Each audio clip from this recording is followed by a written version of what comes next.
अखंडमंडलाकारं व्याप्तं येन चराचरं तत्पदं दर्शितं येन तस्मै श्रीगुरुवे नमः। अज्ञानान्धस्य लोकस्य ज्ञानाञ्जनशलाकया चक्षुरुन्मीलितं येन तस्मै श्रीगुरुवे नमः। अध्यात्म विज्ञान के सभी प्रेमी पाठकों का अध्यात्म विश्व विज्ञान यूट्यूब चैनल पर हार्दिक स्वागत समादर करते हैं। मित्रों, सारा खेल समझ का है। जिस तरह हमारी समझ उन्नत, प्रगतिशील और विकासोन्मुख होती जाती है, वैसे वैसे हमें समग्रता का, संपूर्णता का आनंद मिलता चला जाता है।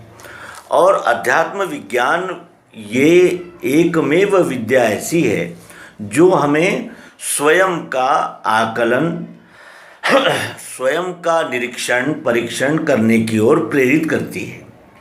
अध्यात्म विज्ञान को सर्वश्रेष्ठ विद्या भगवान श्री कृष्ण जी ने इसीलिए कहा है कि ये ही विद्या हमें उस अत्युच्च समझ की स्टेज पर लाकर हमें एक रूपता का, एकात्मता का अनुभव कराती है। और ये ऐसी स्टेज है, ऐसा वो स्तर है समझ का, जिस स्तर पर आने के लिए ये जीव ने बहुत प्रवास किया है। ये इसमें मैं जीव हूँ, ये कल्पना आरंभ हुई पेड़ पौधों से, उद्बीज खाने से। वहाँ से ये चलता हुआ फिर उद्बीज में कई जन्म उसने धारण किए, फिर ये स्वेदज में आया, फिर स्वेदज में कई जन्म धारण किए। उद्बीज में इसके पास शरीर था, तो स्वेदज में इसके पास शरीर भी था और इंद्रियां भी थी। और ये मछली, इस प्रकार के जो जलचर होते हैं, इसमें अनेक जन्म लेने के बाद फिर वो अंडज में आया, कबूतर और इस प्रकार के पक्षी।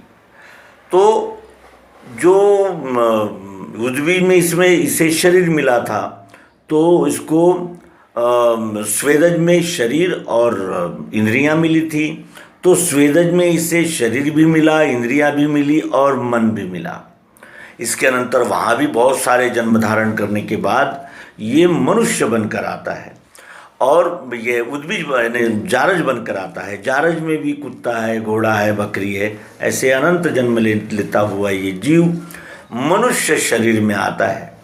अब मनुष्य शरीर में ये आया, शरीर तो बदला, लेकिन संस्कार वो रहे। और जो प्रबल संस्कार है वो हमें कभी नहीं छोड़ते, क्योंकि वही तो स्वभाव बनकर फिर उदित होते हैं। और वही स्वभाव मन, बुद्धि, अहंकार बनकर कार्य करने लगते हैं।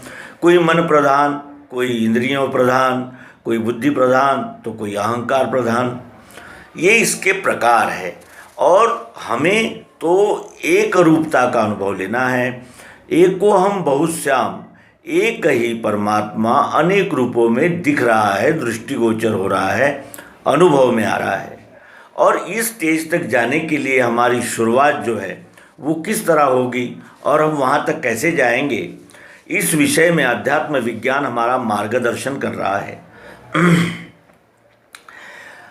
जब हम खुद को इंद्रियां मान लेते हैं, जैसे हम इंद्रियों में बद्ध हो जाते हैं, तो वो कैसे होते हैं, इंद्रियों के साथ हम एकाकार कैसे हो जाते हैं। जो इंद्रिय प्रधान जीव है वो भोग स्वरूप मैं जीव हूँ। मेरा स्वरूप क्या है? भोग। जब मैं अपने आप का स्वरूप भोग मानता हूँ, तब मेरा स्वभाव जो है वो पंच विषय बन जाते हैं। शब्द, स्पर्श, रूप, रस, गंध, ये मेरा स्वभाव हो जाता है।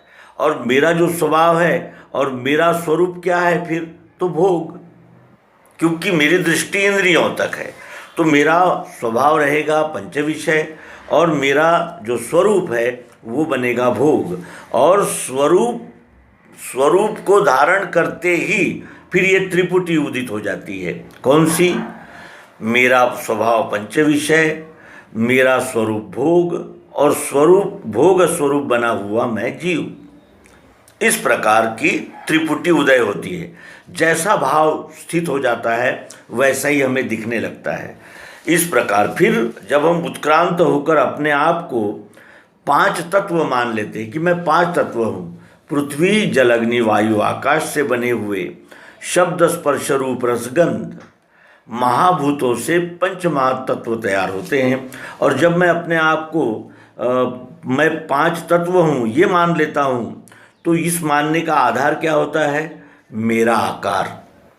मैं जो 3.5 हाथ का बना हुआ हूँ, ये मेरा आकार ही मेरा स्वरूप बन जाता है। पूर्व में भोग ही मेरा स्वरूप था, तो अब मैं उत्क्रांत होकर मैं आकार हूँ। मैं आकार, मेरा ये 3.5 हाथ का आकार है, ये जब जानता हूँ तो मेरा स्वभाव इंद्रियां बन जाती है और मेरा स्वरूप पंच विषय हो जाता है। क्योंकि मैं आकार हूँ तो मेरा आकार पंच महाभूतों से पंच तत्व का अनुभव, और मेरा स्वरूप क्या है? तो पंच विषय शब्द स्पर्श रूप रसगंध, ये इनका भोग लेना। इस प्रकार हम जब और उत्क्रांत होते हैं तो अपने आप को 5 तत्व मानते हैं। 5 तत्व जब हम मानते हैं तो मेरा स्वभाव आकार, यानी मैं आकार हूँ, और मेरा स्वरूप क्या है? तो इंद्रियाँ। जब मैं अपने स्वभाव पर बैठ जाता हूँ कि मैं आकार हूँ, तो मुझे मेरा स्वभाव जो आकार यानी साकार स्वरूप का है, मेरा भाव आकार स्वरूप तो है, तो मेरा स्वरूप इंद्रियों के द्वारा हम आकार का अनुभव करते हैं अपने। फिर मेरा स्वरूप पंच महातत्व, 5 तत्व। जैसे ही मैं 5 तत्व हूँ, इस स्टेज पर आता हूँ, तो मेरा स्वभाव 5 तत्व हो जाता है और मेरा स्वरूप आकार हो जाता है। ये 3.5 हाथ का जो दिख रहा है उतना ही मैं हूँ,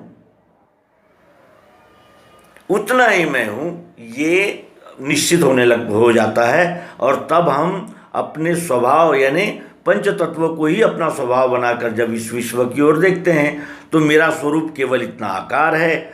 और मैं क्या हूँ? तो मैं 3 गुण हूँ, सतोगुण रजोगुण तमोगुण, जिन्हें ही ब्रह्मा विष्णु महेश कहा गया है, वो 3 गुण मैं हूँ। और मेरा स्वभाव 3 गुण है। फिर मेरा स्वभाव, मैं अपने 3 गुणों के स्वभाव में स्थित हो गया, तो मेरा स्वरूप पंचतत्व हो जाता है। मेरा स्वरूप पंचतत्व हो जाता है। और मैं क्षर महत ब्रह्म प्रकृति, इस स्टेज पर जब उपस्थित होता हूँ, तो मेरा स्वभाव क्षर महत तत्व प्रकृति हो जाता है और मेरा स्वरूप ये 3 गुण हो जाते हैं। और जब मैं अपने आप को अक्षर आत्मा जानता हूँ, सद्गुरु योग युक्ति से जब मैं अपने अक्षर आत्मा को जानने लगता हूँ, तो मैं अक्षर आत्मा, ये मेरा स्वभाव हो जाता है और मेरा स्वरूप क्षर महत ब्रह्म प्रकृति होता है। इस प्रकार ये जीव भूला हुआ है, और ये भूला हुआ जीव आज नहीं कल अनेक ठोकरें खाने के बाद, अनेक वर्षों के सत्संग सत्साहित्य के सहवास से आज नहीं कल अवश्य ही अपने मूल रूप को प्राप्त करता ही है, भले ही उसे अनंत जन्म क्यों न धारण करने पड़ते हों।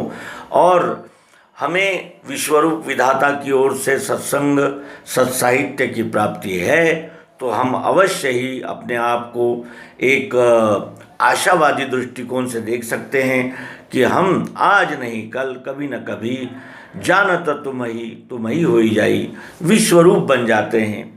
हम घुल जाएंगे और इस विश्वरूप से उदय पाए हुए जीव विश्वरूप परमात्मा में ही लय को पाएंगे।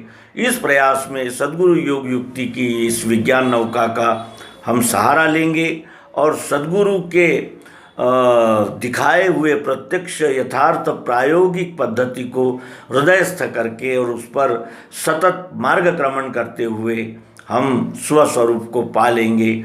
इस आशा और विश्वास के साथ नर्मदे हर सद्गुरु भगवान की जय।